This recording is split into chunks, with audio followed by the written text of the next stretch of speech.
Patrick Nielsen og hans manager Simon Lund, promoter Sauerland, promoter Sauerland, Rudy Markussen og hans træner Kenneth Svensson og Kenneth Svensson, direktør hos Viasat.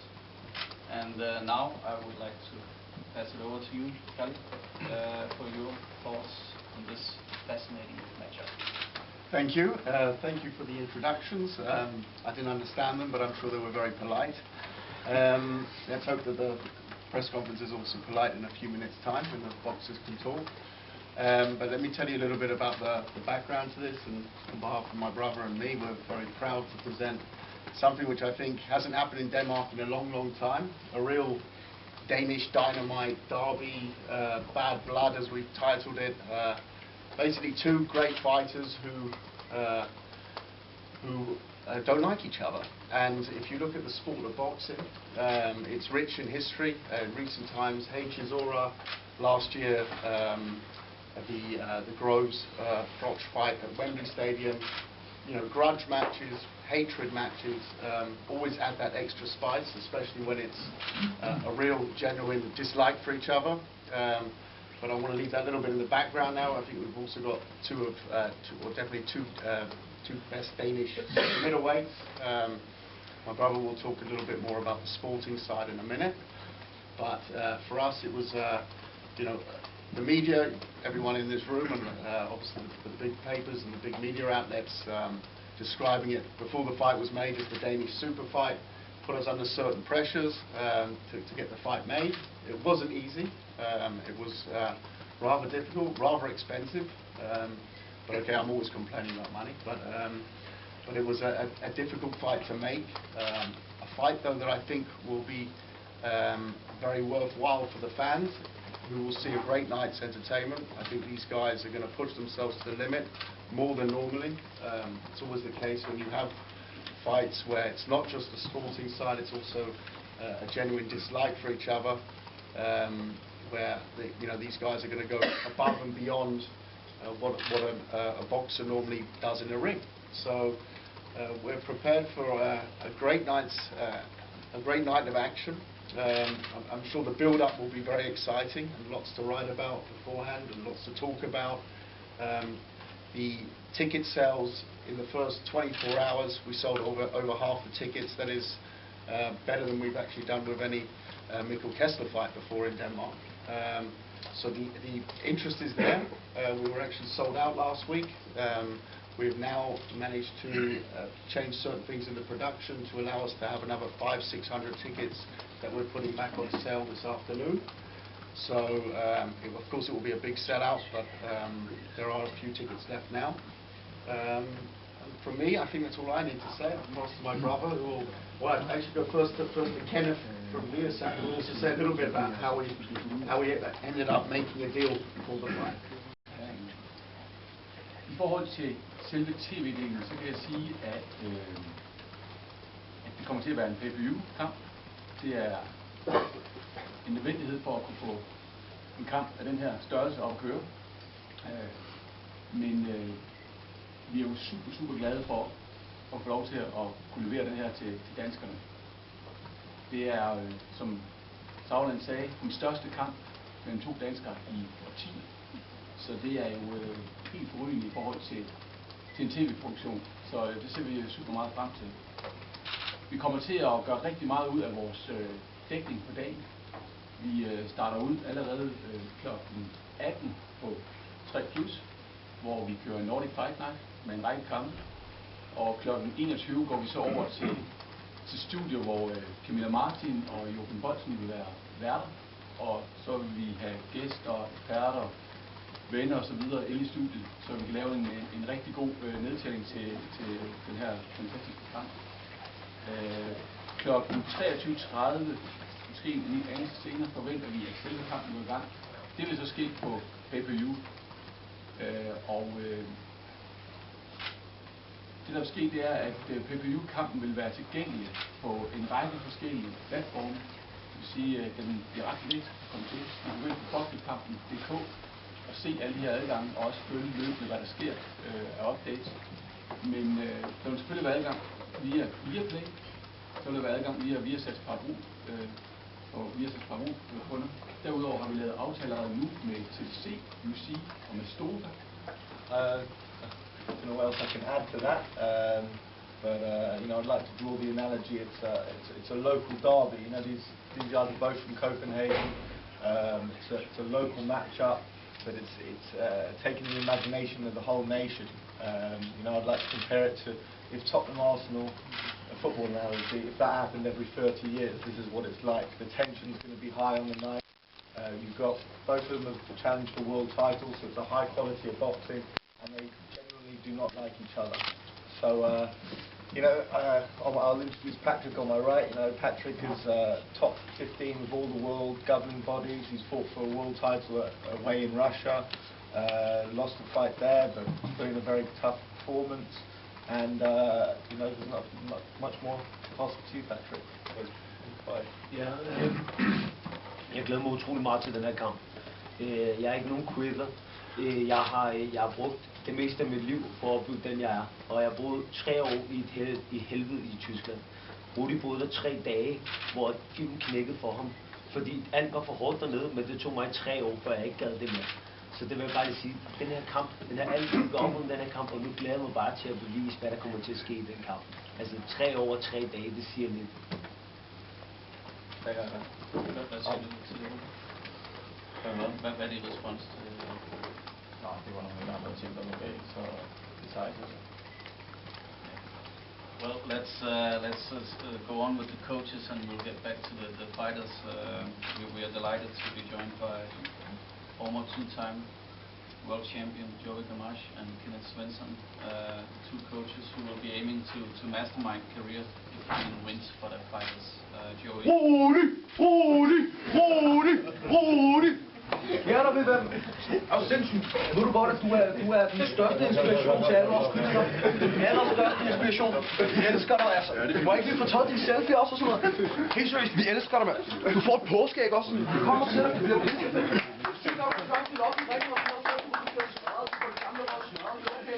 Jeg elsker dig stadigvæk. Bare så roligt. Kan du også lægge ind?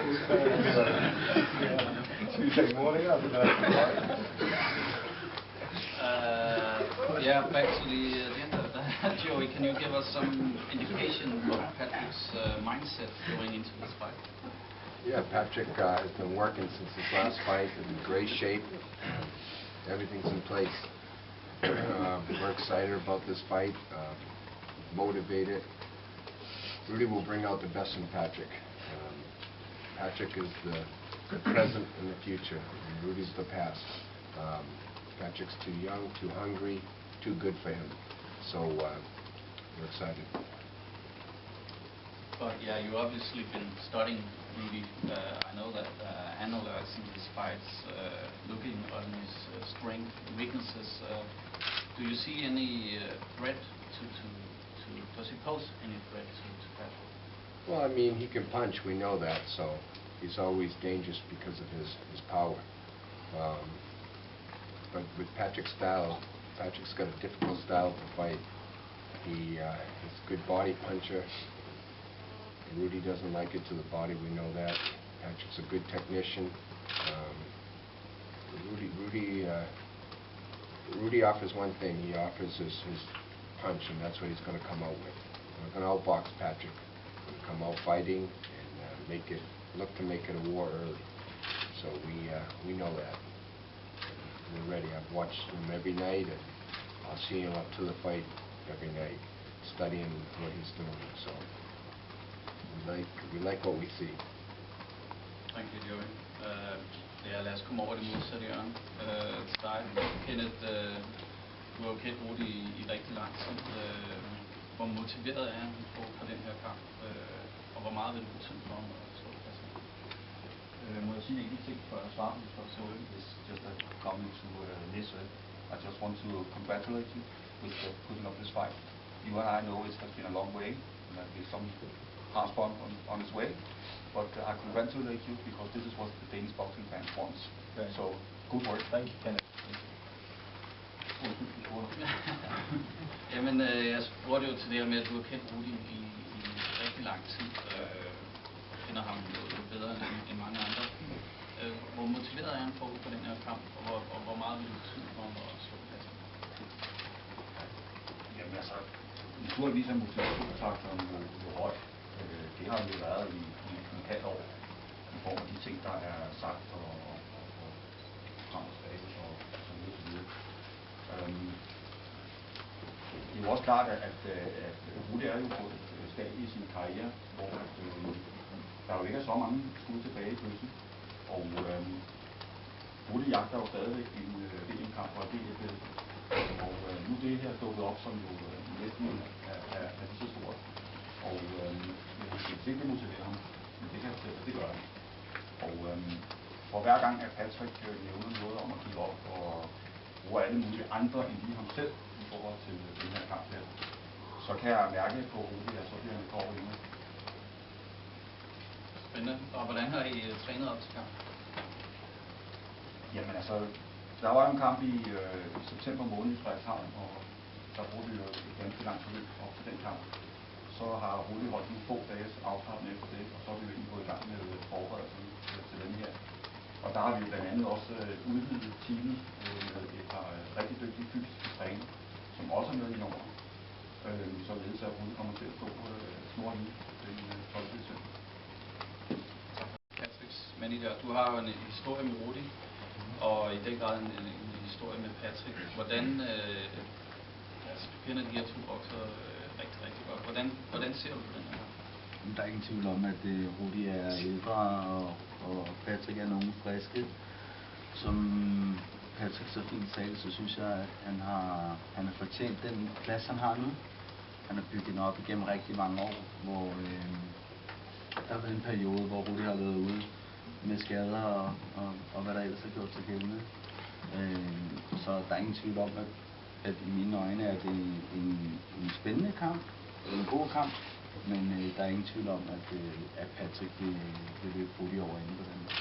Han er simpelthen for ung, for stærk og for sød, og vil det for meget. Tak for det, Simon. Og lad os så komme over til de absolutte hovedpersoner, Patrick Nielsen og Rudy Markussen. Patrick Nielsen, Vestegnens stolthed, den nuværende WBA International Champion i supermellemvægt mod den tidligere europamester og VM-udfordrer Rudy Markussen. Det er jo, ja, som der er blevet sagt, ungdommen mod erfaringen, Albertslund versus Amager. Det kan man ikke vil gå glip af. Det er et reelt derby, som Kalle og Nisse har været inde på. Patrick, den her kamp har prædikatet ondt blod, og hadet virker reelt. Kan du fortælle os, hvor den stemning kommer? Jamen, den her stemning, det kommer til at starte med fra, at jeg rykkede over en vægtklasse op, og det resulterede i, at Rudy lige pludselig troede, at kunne udfordre mig. Og så har jeg så sagt ja til det, og så er den her kamp bare blevet udskudt, fordi at Rudy skulle mere og mere tid til ligesom at overveje, om han virkelig ville det her. Og der har jeg selvfølgelig bare sagt ja fra starten af, og har glædet mig til den her kamp. Men så nu, at den blev trukket så langt ud, at den kommer nu, det er så det, der har irriteret mig lidt, og har så prøvet at tage mit levebrød fra mig. Altså, det vil være det svært til, hvis der er en, der kommer og prøver at tage dit arbejde fra dig. Og sådan har jeg det bare lige nu. Det er det, jeg elsker, det jeg lever for. Ja, det er grunden til, at der er Rudy blod lidt nu. Og hvad bliver nøglen til en sejr overhovedet for dig? Nøglen, det bliver helt klart en meget aggressiv Patrick fra starten af. Min form er allerede meget bedre, end hvad den plejer at være. Alt holder hen og hoved og psyke med. Alt spiller bare rigtigt lige nu. Og det ved jeg, det kommer til at gøre til kampen også. Tak for det. Rudy, Patrick taler lidt om din tid i Berlin, og det her med, at du kommer og vil tage levebrød fra ham og sådan nogle ting. Hvad er din reaktion på de ting, Patrick siger? Jamen altså, som jeg har jo været professionel for, så det kan jo ikke komme af på Patrick, at man får en udfordring en gang imellem. Så at han tager så ilde op, det er nok med det, men altså, det er professionel boksning, og man udfordrer en anden. Der har også været talt om mig og Mads, og der har også været talt om mig og Mikkel, og sådan har det bare været lige så. Så det tager jeg på sig. Men er du før gået ind til en kamp med den her følelse af, at den her gang er det personligt? Det er ikke det, personligt. Så det var den første. Og Hvad er nøglen for dig, hvor du skal stå? Jamen altså, jeg har trænet ordentligt nu, som jeg gjorde. Jeg er tilbage til den gamle Rudy Markussen for 10 år siden. Jeg kan gå 20 omgange uden problem. Jeg er stærkere, jeg står ordentligt nogensinde, så hvis nogen tror, det bliver en let opgave, så tager de på fra. Men på den anden side, det er jo også en perfekt test til Patrick. Det er, hvis han vil danse med de store drenge, så skal han forbi Markussen. Og sådan er det. Altså, hvis han skal vinde over nogle af de store drenge ude i verden, så skal han forbi mig. Men der er også nogle store perspektiver for dig. Altså, hvor det må være en af de vigtigste kampe i din karriere. Selvfølgelig er det det. Der er jo en VM-kamp bagefter, så det er jo super vigtigt at vinde den her kamp. Og det er også mit mål. Jeg har en drøm videre efter den her. Og tror du, Patrick, at den drøm kommer i opfyldelse? Nej, Rudys drøm, det stopper ved mig. Og det er ikke længere den når, end hos mig i hans seng. Tak for det. Og så siger jeg tak for gode ord om, og så er der mulighed for at tage billeder og for en-til-en interviews med trænere og boksere og promoter. Jeg siger tak. Må jeg nå lige til min ting, du afslutter? Det må du gerne. Nu kom Patrick jo sidst med en gave til Rudy, og det synes jeg jo er et fedt initiativ, selvom man er rivaler, så man kan komme med en gave, burde man indføre. Vi har ikke nogen gave, men nu talte du selv om at få taget sit job fra sig. Vi har den her til dig, til Jobnet, udfyldt. Du skal bare... til jer, værsgo. Du skal bare lave en nem idé. Ja.